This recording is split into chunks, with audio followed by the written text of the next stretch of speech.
ಆ ಟೈಮಿಂಗ್ಗೆ extra timing ಕೊಡ್ತೀರಾ ಅಂತ ನಾವು ಕೇಳ್ತೇವೆ.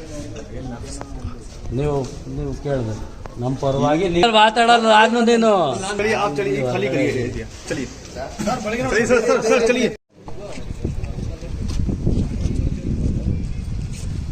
क्या मालूम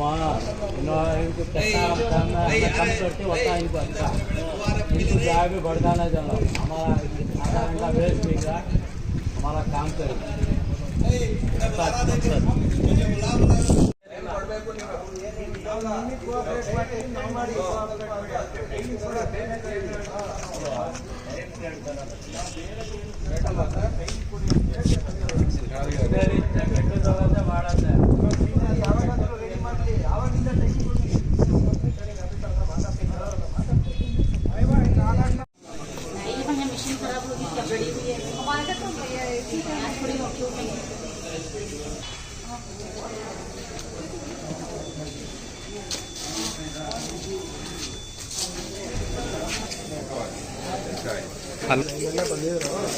ಸಮಸ್ಯೆ ಅಷ್ಟೇ, ಯಂತ್ರ ಸಮಸ್ಯೆ.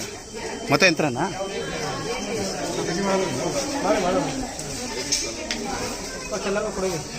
ID card.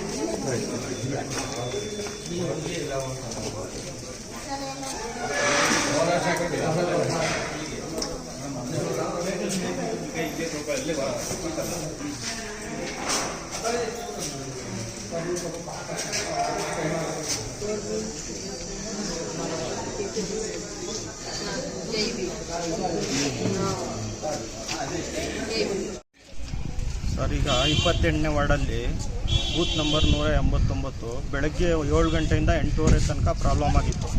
ಅಧಿಕಾರಿಗಳು ಬೇಗ ಬಂದಿಲ್ಲ. ಅದೇನು ಬಂದು 1-1:30 ಆಯಿತು. ಆಮೇಲೆ ರೆಡಿ ಮಾಡಿ ಹೋದರು. ಈಗ 3 ಗಂಟೆಯಿಂದ ಮತ್ತೆ ಕೆಟ್ಟೋಗಿದೆ ಸರ್. ಆದರೂ ನಾವು ಫೋನ್ ಮಾಡ್ತಿದ್ದೀವಿ, ಯಾರೂ ಬರ್ತಿಲ್ಲ, ಏನೂ ರೆಸ್ಪಾನ್ಸ್ ಮಾಡ್ತಿಲ್ಲ. ಜನ ಎಲ್ಲ ವಾಪಸ್ ಹೋಗ್ತವ್ರೆ. 42% ಪೋಲಿಂಗ್ ಆಗಿದೆ. ಈಗ ಮಿಕ್ಕಿದ ಜನ ಎಲ್ಲ ವಾಪಸ್ ಹೋಗ್ತಾರೆ. ಅವರಿಗೆ ರಿಕ್ವೆಸ್ಟ್ ಮಾಡಿದ್ರು ಬಿಸಿಲಲ್ಲಿ ಕೆಲಸ ಇದೆ, ಊಟ ಮಾಡಿಲ್ಲ ಅಂತ ಹೋಗ್ತವ್ರೆ. ಈಗ ಮತದಾನ ನಮ್ಮ ಹಕ್ಕು ಅಂತ ಹೇಳ್ತಾರೆ ಸರ್. ಅಧಿಕಾರಿಗಳು ಇಷ್ಟು ಇದು ಮಾಡಿದ್ರೆ ನಾವೇನು ಮಾಡೋದು ಸರ್? ಇಲ್ಲಿ ಈಗ ಏನು ಮಾಡ್ಬೇಕು? ನಿಮಗೆ 1 ಅವರ್ ಎಕ್ಸ್ಟ್ರಾ ಕೊಡಿ ಅಂತ ಕೇಳ್ತಾ ಇದ್ದೀವಿ. 1 ಅವರ್ ಎಕ್ಸ್ಟ್ರಾ ಕೊಡ್ತಾ ಇಲ್ಲ. ಇಲ್ಲಿ ಇವ್ರು ಏನಂತಾರೆ? ಇವರು ನಾವು ಮಾಡ್ತೀವಿ, ಅಧಿಕಾರಿಗೆ ಕೇಳ್ತೀವಿ, ಏನೂ ರೆಸ್ಪಾನ್ಸೇ ಮಾಡ್ತಿಲ್ಲ. ಈಗ ಅವರು ಬಂದವ್ರೆ ಮಿಲಿಟರಿ ಆಫೀಸರು, ಅವ್ರು ಹಿಂದಿಯಲ್ಲಿ ಮಾತಾಡ್ತಾರೆ, ಕನ್ನಡನೂ ಅರ್ಥ ಆಗಲ್ಲ ಅವ್ರಿಗೆ. ದಬ್ಬಾಳಿಕೆ ಮಾಡ್ತಾರೆ. ಕೆಳಗಡೆ ಹಿಡೀರಿ, ಅದು ಇಲ್ಲಿ ಬರಂಗಿಲ್ಲ, ಹಂಗೆ ಮಾಡಂಗಿಲ್ಲ ಅಂತ ಹೇಳ್ಬಿಟ್ಟು ದಬ್ಬಾಳಿಕೆ ಮಾಡ್ತಾರೆ. ಕೇಳಕ್ಕೆ ಹೋದ್ರೆ ಆಫೀಸರ್ಗೆ ನಾವೇನು ರಿಕ್ವೆಸ್ಟ್ ಮಾಡಿ, ಮಿಷಿನ್ ಕೆಟ್ಟೋಗುತ್ತೆ, ಅದು ಸಹಜ. ಅದು 1 ಅವರ್ ಎಕ್ಸ್ಟ್ರಾ ಕೊಡಿ ಸರ್ ಅಂತ ನಾವು ರಿಕ್ವೆಸ್ಟ್ ಮಾಡ್ಕೊಡ್ತಿರೋದು, ಬೇರೆ ಏನು ಮಾತಾಡ್ತಿಲ್ಲ ನಾವು. ಬೂತ್ ನಂಬರ್ 189 28ನೇ ವಾರ್ಡು. ನನ್ನ ಹೆಸರು ಅಬ್ದುಲ್ ಮುಜಮ್ಮಿಲ್ ಅಂತ.